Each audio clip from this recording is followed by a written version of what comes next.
Hello everyone, I'm back with another video in this series of Ikigai. आज एक बहुत ही heart ब्रेकनिंग situation से मुझे गुज़रना पड़ा. I knew this relative long ago.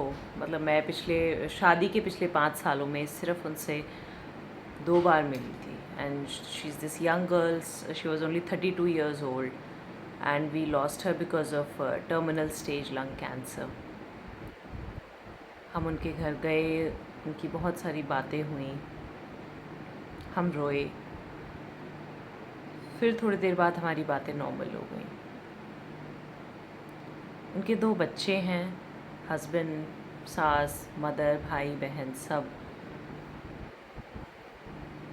Life का आप नहीं पता क्या कब हो जाए, और इसीलिए ये इस वीडियो में मैं ये बात का वर्णन कर रही हूँ कि बहुत ज़्यादा ज़रूरी है कि आप क्या कर रहे हो अपनी लाइफ के साथ. बहुत सीरियसली सोचने वाली चीज़ है ये. इकागाई किताब में जो लिखा गया है लोगों के बारे में कि वो कैसे इतना लंबा जी पाते हैं, वो जी पाते हैं क्योंकि वो जीना चाहते हैं. हमारे आसपास की जो दुनिया बना दी है through society, through what ever reason, हमने खुद जो अपनी दुनिया बना दी है, हम में से कौन एक्चुअल में जीना चाहता है सही मायने में, मतलब लाइक विद पैशन, कि मुझे तो कुछ करना है इसलिए मुझे जीना है. क्या करना है, कुछ बहुत पैशनेट. यूजुअली मिडिल क्लास बच्चे कहेंगे, और मैं भी कहा करती थी, कि पैसा कमाना है या सक्सेसफुल होना है या नाम करना है अपना. कोई साइंटिस्ट कहेगा मुझे कुछ इन्वेंट करना है इसलिए जीना है. आपको क्यों जीना है? Are you getting my point? Life is very uncertain, extremely uncertain. और इसीलिए ये और भी ज़्यादा ज़रूरी हो जाता है समझना कि इस इतनी अनसर्टन ब्लेसिंग के साथ आप क्या कर रहे हो. उसके लिए इकागाई एक बहुत अच्छी बुक है पढ़ने के लिए, because each and every page, each and every incident tells you and motivates you to find your purpose in life. क्योंकि जब तक पर्पस नहीं है तब तक बेकार है सब. इट इज़ लाइक कि आप एरोप्लेन लेकर चढ़े हो हवा में, और आपके पास कोई डेस्टिनेशन नहीं है, कोई कंपस नहीं है, कोई कांटेक्ट नहीं है लोगों से.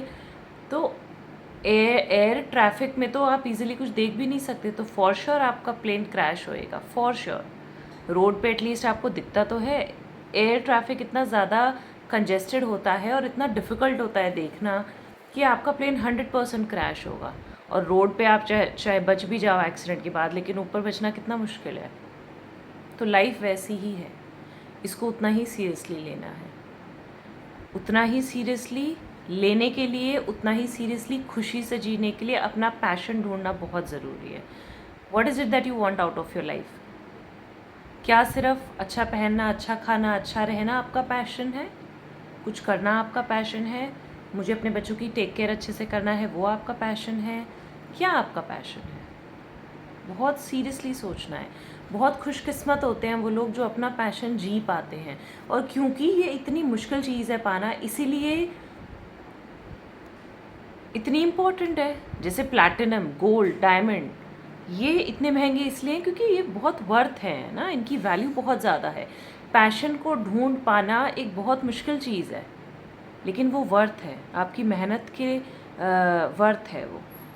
उसको ढूंढना पड़ेगा आपको. ऐसे ही प्लेट में सच के नहीं बता देगी ज़िंदगी कि आपका पैशन क्या है.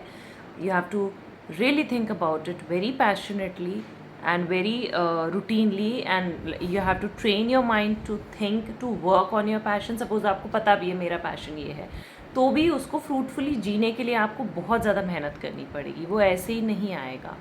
और उसीलिए इट इज़ वेरी इंपॉर्टेंट कि जो भी आप अपना पैशन ढूंढो उसको बिल्कुल तन मन से उसमें अपनी जान लगाओ और ऐसे ही अपनी ज़िंदगी जियो. टोयोटा जैसी कंपनीज़ और कुछ वेस्टर्न मेकअप इंडस्ट्री की कंपनीज़ जापान से लोगों को अपॉइंट करती हैं to do the finest of the works, because these guys are trained so deeply into that particular field. एक पर्टिकुलर टाइप का स्क्रू होता है जो सिर्फ जापान के लोग ही बना पाते हैं, और जापान में भी एक पर्टिकुलर कल्ट ही है लोगों का जो बना पाता है उसको.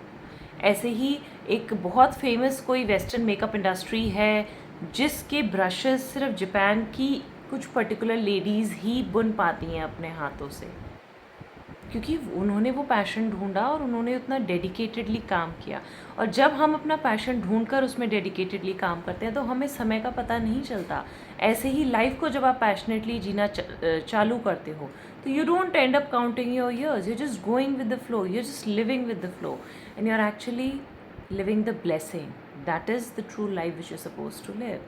My mother used to tell me कि इंडिया के आर्टिसंस इतने फेमस थे वर्ल्ड ओवर कि अगर उन्होंने कोई सिल्क की साड़ी तक बनाई है, the entire sari could go through a ring, could pass through a ring, it was that thin.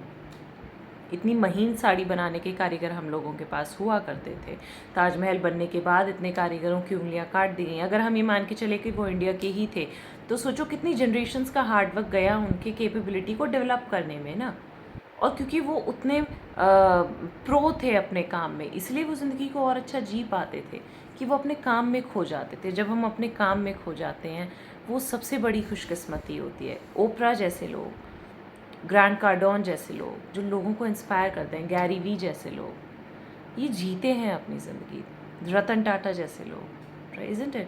They are actually living their lives. They know what their passion is and they are pursuing that passion. किसी actor के लिए उसकी acting कितना passion है, they can spend hours and hours and hours over it. इसलिए passion को ढूंढ पाना he is going with the flow. Passion को ढूंढ पाना, उसको अपनी लाइफ में उतार पाना, उस पर काम कर पाना is actually living your life. जब आप फ्लो के साथ जाते हो, आप मेहनत करते हो, लगातार अपने दिमाग को, अपनी बॉडी को ट्रेन करते हो, तभी you are able to be in the present. और जब हम प्रेजेंट में रह के कुछ काम करते हैं तभी we are able to live happily and that is how you find your ikigai, the purpose of your life. इस चैप्टर में राइटर यही बताते हैं कि कैसे वो लोग जो बहुत फेमस हुए हैं, जापान के वो लोग जो बहुत ज़्यादा फेमस हैं, जिनको स्टीव जॉब्स भी अपना मेंटोर मानते हैं कि वो इतने बेस्ट होते हैं अपने काम में, वो बेसिकली अपने पैशन को ढूंढ के उस पर बहुत ट्रेनिंग से अपने आप को बहुत ज़्यादा ट्रेन करते हैं, फिर उस काम में बेस्ट बनते हैं और फिर उन्हें वो काम धीरे धीरे अच्छा लगने लग जाता है। Consistency is very important. Passionate आप किसी भी चीज़ को लेके हो सकते हो, अगर आप कंसिस्टेंट नहीं हो it is equivalent to zero. फिर कोई फ़ायदा नहीं है ऐसे पैशन के होने का। और आप ये एक्सक्यूज़ नहीं दे सकते कि मेरी जॉब है, मेरे बच्चे हैं, मुझे पैसा घर के लिए कमाना है, इसलिए मैं अपने पैशन पे ध्यान नहीं दे पा रही हूँ। क्योंकि लोग 24-24 घंटे काम कर रहे हैं, वो जॉब भी कर रहे हैं, वो 2-2 3-3 घंटे निकाल कर अपने पैशन पे भी धीरे धीरे बिल्डअप कर रहे हैं अपने काम को, और लोग ऐसे ही आगे बढ़ते हैं। जो बहुत रिच लोग हुए, सक्सेसफुल लोग हुए, हार्डली उनमें से कोई लोग रहे होंगे जो कि एक बहुत एफ्लुएंट बैकग्राउंड से आए थे या जिन्हें अपने माँ बाप से सब कुछ मिला और फिर वो आगे बढ़े। बहुत कम परसेंटेज ऑफ पीपल ऐसे होते हैं, वरना सब everybody rise from the Ashes only, everybody rises from the ground itself. So guys, I hope and pray that every one of you finds your ikigai and your passion and live your life accordingly and go with the flow and be happy and take care of your life because this life is a blessing. और ये बात हमें तभी याद आती है जब हम किसी अपने को देखते हैं उस ज़िंदगी को खोते हुए, जिस ज़िंदगी को हम इतना कैजुअली ले रहे हैं। हमें लगता है कि हम हमेशा रहने वाले हैं, लेकिन ऐसा नहीं है। इस लाइफ को बहुत सीरियसली लेना है हमको। Take care everyone, bye.